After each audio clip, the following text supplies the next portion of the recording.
In Matthew 11, we are told that John the Baptist, while in prison, heard what Jesus was doing, and he sent his disciples to ask him, "Are you the one that should come, or do we look for another?"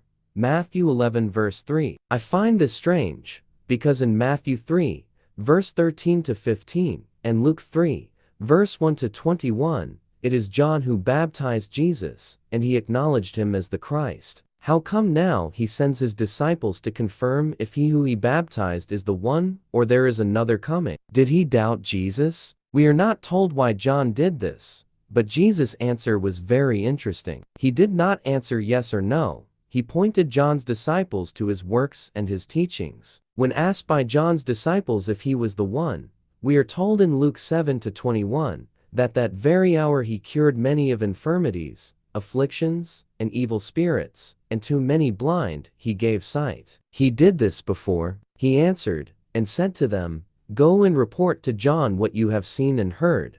The blind receive sight, the lame walk, the lepers are cleansed, and the deaf hear. The dead are raised up, the poor have the gospel preached to them."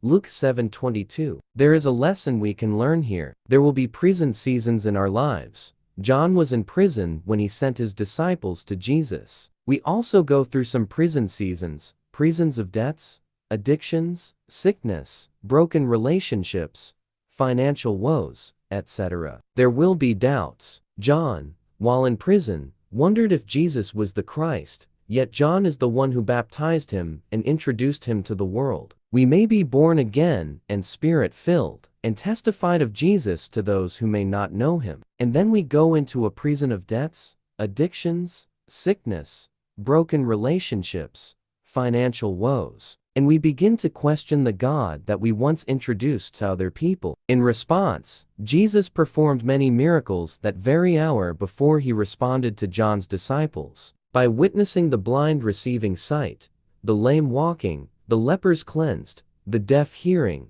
the dead being raised up, and the poor having the gospel preached to them, they would testify to John what they have seen. They will not be reporting mere words. Words are powerful, but testimonies and eyewitness leave a lasting impression, and when we talk of what we have seen or experienced, we talk with conviction and authority without a shadow of doubt. We should remember what the Lord has done to us and for us. Remember that healing, that other addiction that he got you out of, those times that he had come through financially, or relationship that was restored. What have you witnessed in your life? What is your testimony? If you need proof that he is the one, look at the past record of what he has done for you. David, before fighting Goliath, confessed of the past times that God had given him victory over the lion and the bear. He drew confidence to face the present Goliath by remembering the past victories. Remember the victories that God has given you in the past, and grow in faith that he will do it again,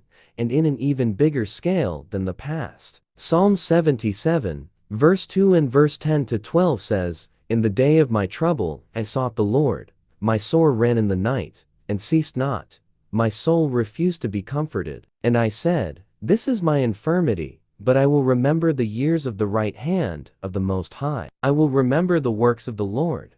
Surely, I will remember thy wonders of old. I will meditate also of all thy work, and talk of thy doings."